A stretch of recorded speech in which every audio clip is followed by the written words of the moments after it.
What is going on, and welcome back to another episode of I Coach Nutrition Radio. Today's topic, we're going to be diving into the conversation of reverse dieting, and I'm going to do kind of a full in-depth breakdown of exactly what it is, and really, start to clear some of the misunderstanding that comes with reverse dieting, and also really put the emphasis in why it is so incredibly important. I reference this as kind of the diet after the diet, right? And this is really where we're able to make sure that we have a successful reverse diet after a dieting phase in order to make sure that you actually keep the results that you just worked so hard to get, right? And so with any diet or program that you're doing out there, you need to make sure that it has an exit strategy. If it doesn't, then I would run the other way as fast as possible. All right, so let's get into it here. So what is reverse dieting? Reverse dieting is a method that involves slowly and strategically increasing daily food intake, all in an effort to raise your metabolism. And while reverse dieting might seem like a one-way street towards weight gain, the technique actually offers a lot of promise when done right. All right, and so many people gain muscle and lose fat all while eating more food than they were before. All right, but how does reverse dieting work, and is it right for you? All right, so let's explore.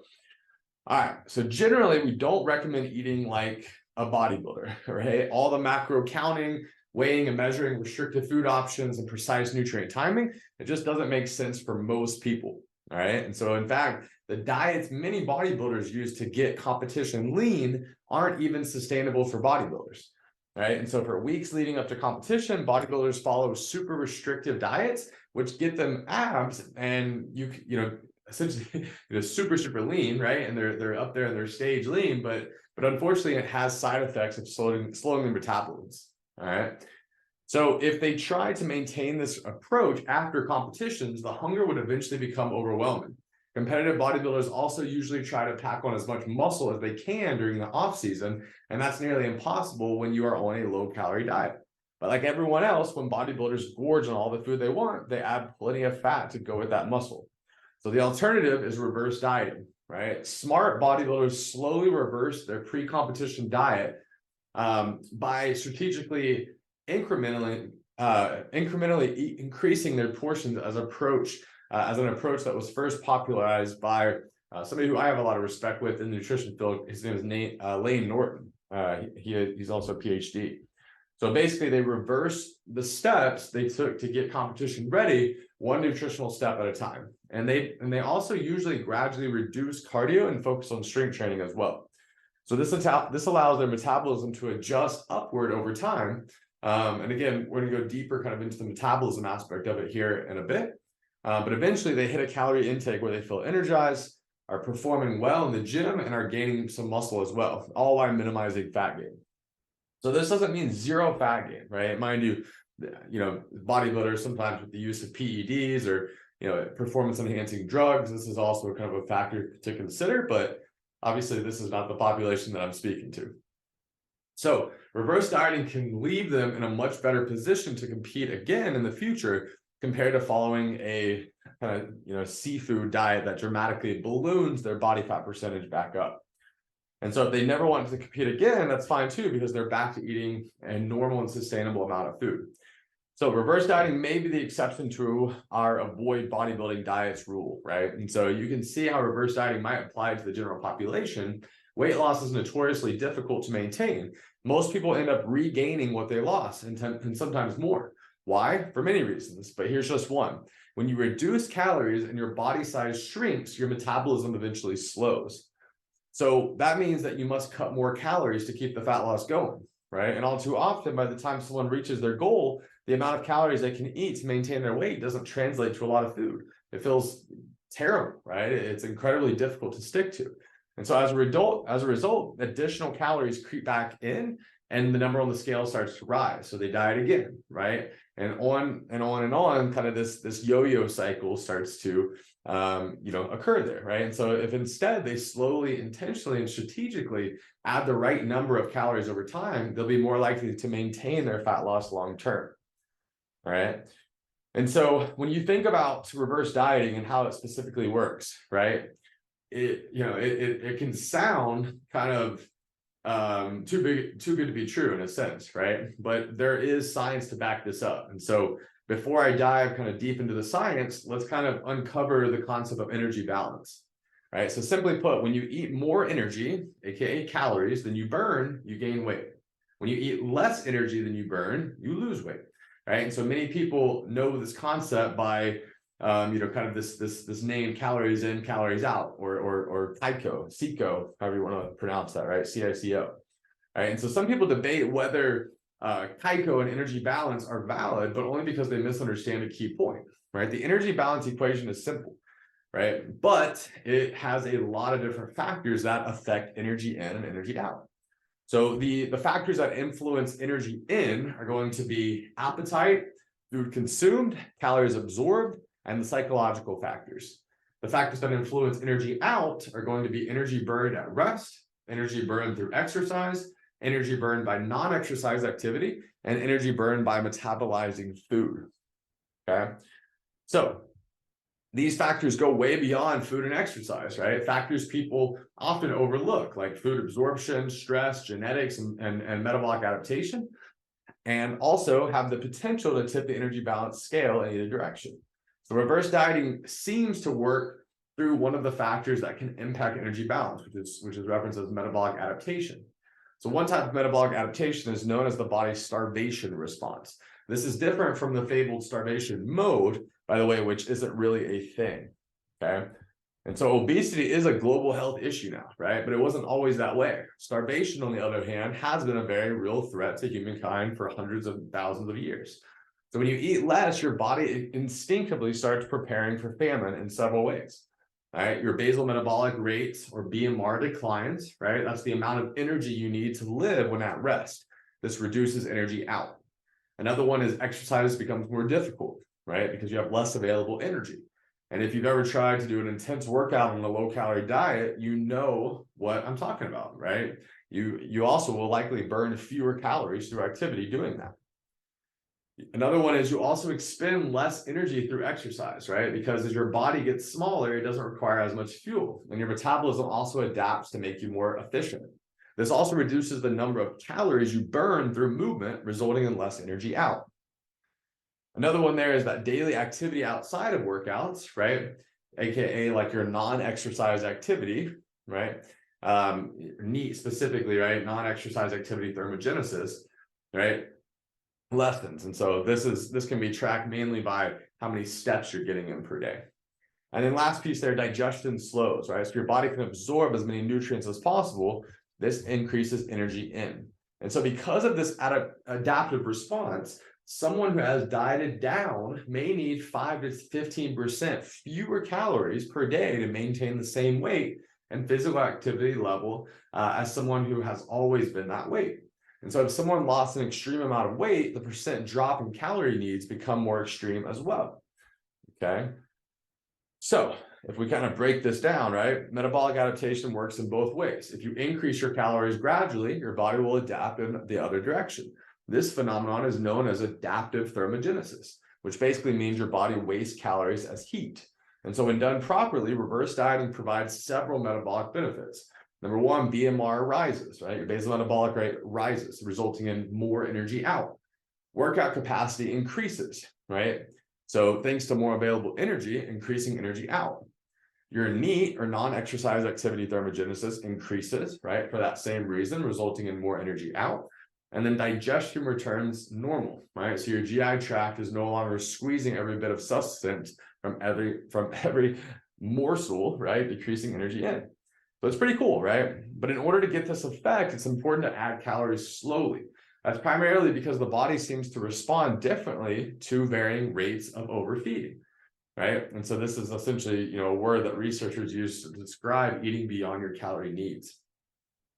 And so in one study, eating 20% above maintenance calories did not significantly increase fat gain, whereas eating 40 to 60% above maintenance did. And so in other words, if you maintain weight on a 2,000 calorie diet, you might be able to eat up to 400 extra calories a day without seeing a big impact on the scale.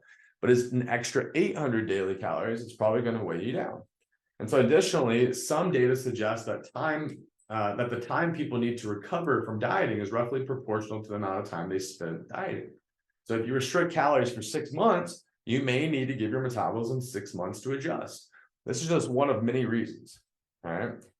And so, reverse dieting isn't magical, right? Reverse dieting has gained miracle status in some corners of the internet as a way to eat more to lose weight, right? And that makes it seem like reverse dieting flies in the face of energy balance equation and the laws of thermodynamics, right? But it's just not the case. And so, can you lose weight while reverse dieting? Yes, but it's still always because you increase energy in, right, which results in increased energy out. And so in my experience, reverse dieting can absolutely work, but not for everyone in the same way. And in all conditions, 100% of the time. And so there are 3 important caveats to acknowledge here, right? Caveat number 1, there are no guarantees. And so as much as we like to think people are spreadsheets and that all of this comes down to simple math, there's much more variability from person to person. And so here's an example. In one study conducted at the Mayo Clinic, researchers brought 16 normal weight people into a lab for 8 weeks. They served them huge meals that provided 1,000 extra calories each day. That's the equivalent of eating about 2 double cheeseburgers a day on top of your usual eating schedule. And so also the participants were instructed not to exercise. So if you do the calorie math, everyone should have gained 16 pounds in 8 weeks. Okay. But in reality, they gain anywhere from under 1 pound to about 9 pounds. So the biggest predictor of adaptation or gaining less weight is increased NEAT. Some people bump up majorly, or some people bump up majorly, and then weight barely changed. And so others had more modest increases and they ended up gaining more. And so in reverse dieting, the hope is that your body metabolism will adjust via NEAT and other mechanisms, but the degree of adjustment and whether any adjustment happens at all varies from person to person. So caveat number 2, age affects our ability to adapt. Wow. I can keep eating more and more and never gain weight, said no post-menopausal woman ever, right? All jokes aside, though, metabolism naturally declines with age, right? We know this is a known fact, unless you shrink train consistently, right? If you do this, you lose 5 to 10 pounds of metabolically active muscle per decade, starting when you're about 25 to 30 years old. And so that continues in a pretty linear fashion. So the same reverse dieting protocol that would work for a 20-year-old isn't going to work in the same way when they're 40 or 65. Caveat number 3, reverse dieting assumes you're reasonably sure of your calorie intake. So we say reasonably sure because calorie counting is imprecise, right? Nobody tracks 100% accurately, unless you're in a lab, right? And so the goal is to have good enough gauge on how much you can currently eat without gaining. That's because reverse dieting requires very small changes in calorie intake over time, often as few as 50 to 100 calories a day. And that's the difference of approximately 0.5 to 1 tablespoon of peanut butter for reference, right? And so it's basically impossible to hit those numbers exactly, but anyone who counts calories, macros, or even hand portions sometimes is going to do a much better job than someone who just eyeballs it. Consistency also matters, right? It's possible that someone who eats more calories some days than others would be able to reverse diet, but it'd be pretty difficult to get that slow, steady increase in energy needed to do it properly. And so to be clear, right, reverse dieting is somewhat of an advanced method. And in order to do it effectively, you need to be willing to eat roughly the same amount of food each day. You need to measure your food intake. You need to adjust your physical activity up or down depending on your goals. And you need to acknowledge that it may not work for you. All right. The 3 situations that would be ideal for reverse dieting. Okay. Situation number 1, I want to eat more without gaining weight.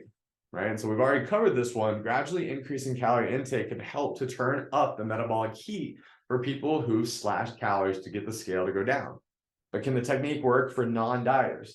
Say someone who just wants to be able to enjoy social situations, needs more nutrients for health and performance, and or wouldn't mind welcoming more calorie dense foods. Think avocados, nut butters, coconut cream, things like that into their lives, right? So for those people, reverse dieting probably won't work as effectively as it would for someone whose metabolism has slowed due to long-term dieting. There are limits to how much metabolism can heat up and cool down if someone is already pretty metabolically healthy. There's theoretically less room to shift up.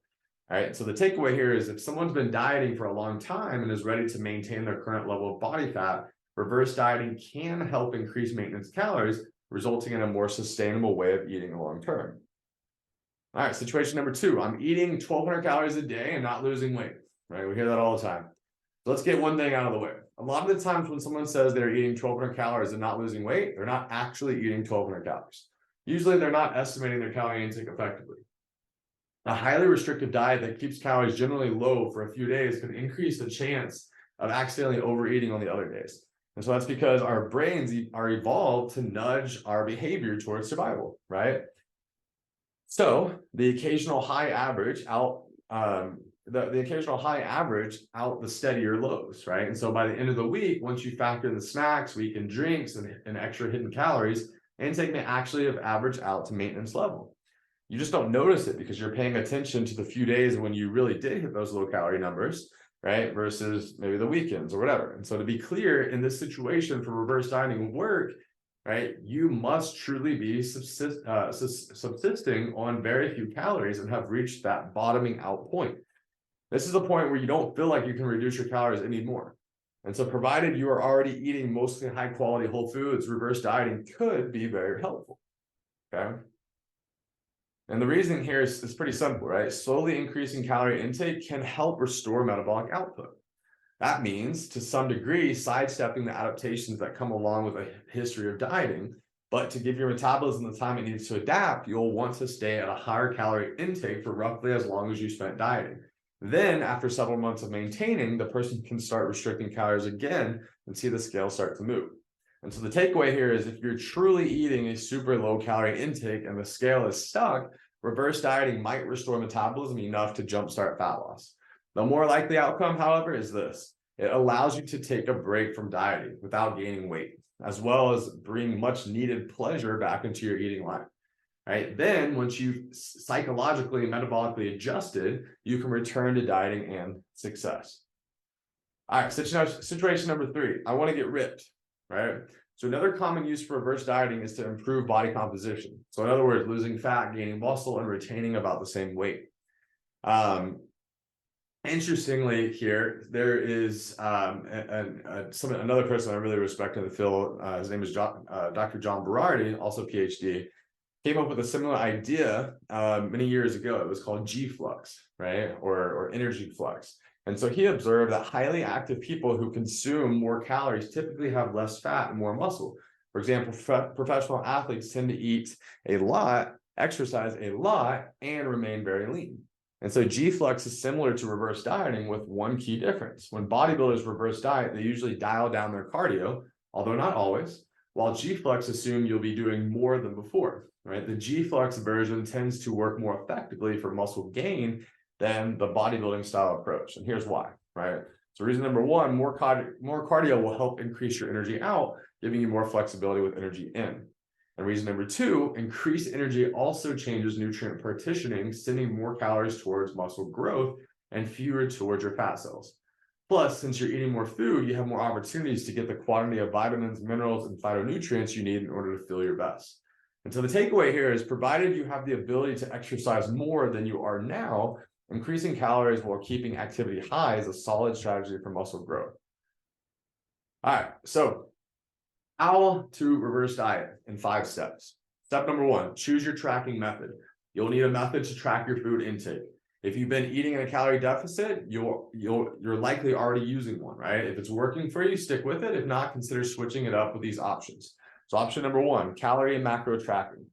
Calorie and macro tracking are the most precise methods available outside of a lab, right? Which makes them a logical choice for the small increases reverse dieting requires. You can calculate, your kind of reverse diet macros. There's many calculators and things out there. Again, you got to meet yourself where you are, right? Because these things aren't like 100% accurate, but they can kind of give you a ballpark number of where you need to be based off where you currently are. And so many people find calorie and macro tracking to be labor intensive and frankly unenjoyable. And if that describes you, maybe consider option 2. Okay. So option 2 is hand portions, right? And this is where you can, essentially use your hand as a personalized portable portioning tool, right? And because each hand portion roughly correlates to a certain number of calories as well as protein, carbs, and fat grams, this method counts calories and macros for you. Now, it's not as accurate as doing actually weighing and measuring and logging your food, but it is better than just guessing, just eyeballing. So with that, basically protein would be the portion size would be the size of your palm. Vegetables would be the size of your fist. Carbs would be the size of a cupped hand, and fat would be the size of your thumb.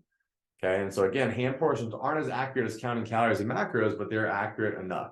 Okay, specifically 95 or 98% as accurate based on some of the internal research that has been done on hand portions there. Okay. So step number 2, determine your maintenance calories. Before you can increase calories, you need to figure out what your maintenance calories are, right?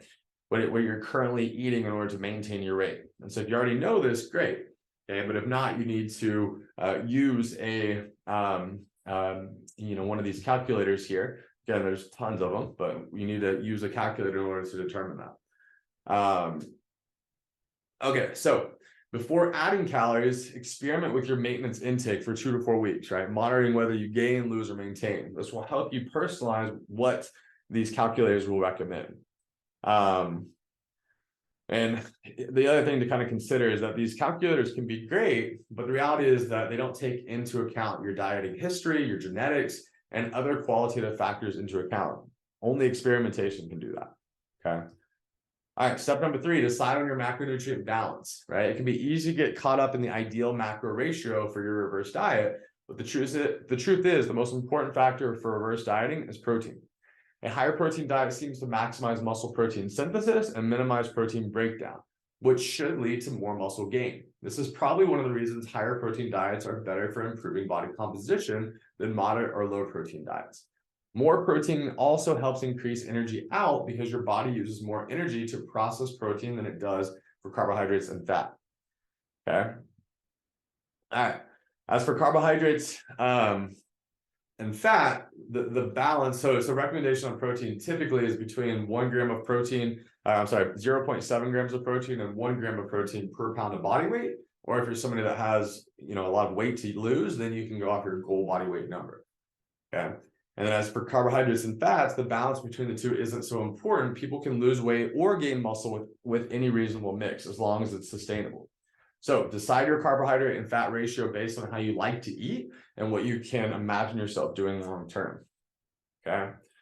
All right. So the result here is you can skip weighing and measuring your food, as well as logging the details of every meal into calorie and macro tracking apps. Reverse dieting requires accurate measures of food intake over time, and the small changes necessary to make it work can easily get lost in the noise. Okay, and so this is where, again, using these calculators makes this process much easier and more reliable, so you're more likely to be successful. All right, step number 4, choose your rate of progression. Your goal, what you hope to achieve by reverse dieting, determines how many calories you add each time you increase your intake. And how often you do add calories will depend on the metrics you track. All right, so it's also helpful to consider how motivated you are to eat more food, as well as how much fat you're willing to gain. So depending on your situation and preferences, you'll choose one of the 3 approaches described to kind of decide that. Okay, so you've got a few different goals here, right? You've got increased maintenance calories after dieting or before dieting again. You've got peak physical performance, and you've got recover from very low body fat levels. Okay, and so depending upon where you're at with that you can then decide kind of what that approach would look like. So, for example, right, if you have the goal to increase maintenance calories after dieting or before dieting again, the desire to eat more is going to be low to moderate. The desire to gain fat is going to be very low, right? And so starting intake should be current maintenance calories or up to 10% above, okay? The weekly weight gain should remain under 0.5 pound. All right. If your goal is peak physical performance, your desire to eat more is moderate. Your desire to gain fat is going to be moderate, and your starting intake will be current maintenance plus 10 to 20%. Average weight gain here will be about 1 pound. And then last piece, if you're recovering from a very low body fat levels, desire to eat more will be high. Desire to gain desire to gain fat would also be high, right? And so starting intake would be current maintenance plus 20 to 30%. Average weekly weight gain should be under 1.5 pounds. Okay. All right, so step 5 here, monitor your progress and adjust as needed. Once you've picked your plan, it's time to get started. So to determine whether a reverse diet is doing what you want it to do, track key metrics along the way. You might weigh yourself daily or weekly. All right, the day-to-day numbers aren't so important, but keeping record of your average weekly weight gain or loss is useful. Measure your weight, hip, and other your waist, your hips, and other body areas, which may reflect changes in body composition better than the scale. Snap progress photos, okay, which also may reflect changes in body composition better than your scale. Gauge workout performance through heart rate monitoring, personal best, or other metrics that are meaningful in your sport. Track energy levels, hunger and digestive symptoms, and any other subjective measures that are important to you. So based on the data you continually collect, adjust as needed. Some people may find they're able to up their intake every week without gaining much fat. Others may need to space out increases over longer intervals. Increasing every 2 to 4 weeks is a solid guideline for most people. And so how do you know when to stop reverse dieting? It depends on your goals, right? A successful reverse diet can take anywhere from a few weeks to many months. Some signs you may want to continue with your reverse diet include you haven't gained much fat, or you don't mind the amount you've gained. You still feel interested in eating more than you are currently. You've been reverse dieting for less time than you were in a calorie deficit. On the flip side, some signs that may be stopped, some signs that you may want to stop your reverse diet include you've gained as much fat as you feel comfortable gaining. You don't feel interested in eating even more. And you've been reverse dieting for longer than you were in a calorie deficit. And so because reverse dieting requires, a bit of experimentation to get right, many people find their final calorie increases lead to more fat gain than they're comfortable with. And so by tracking metrics, you can catch that early. Adjust your calories down 1 notch and find your sweet spot where you can maintain your weight while eating a comfortable amount of food. All right. And then from there, kind of life after reverse dieting, if you will. So what happens next, right? Reverse dieting is a tool for a specific job, one that requires quite a bit of effort and attention. So once the job is done, it's time to move on. After closely monitoring how much you eat using external methods, such as calorie, macro, or hand portion tracking, consider taking some time to focus on internal methods of regulation, like eating slowly and mindfully, okay? That doesn't mean you can't ever come back to reverse dieting, right? In fact, you can use reverse dieting as a tool anytime you cut calories for a while. It's helpful to gradually ramp them back up for all the benefits we covered, right? But remember, despite what you may have seen on social media, it's key to approach reverse dieting from a realistic perspective and understand when and how it can be used most effectively. After all, reverse dieting is based on biology, right? Not magic, okay? So I hope that this was super useful. Reverse dieting, again, has become something that's very, very popular, but understanding it's not magic, and ultimately understanding that it is a process that you can go through, as a means to be able to kind of solve some of these problems that we talked about here today. So if you have any questions, let me know. This is definitely something that we use as a tool and as a strategy here at iCoach Nutrition. So again, if you have any questions, if you need any help, please let me know. And until next time, we'll get into the next podcast here for the next few days or the next week. And appreciate y'all following along. Thanks, guys. Bye.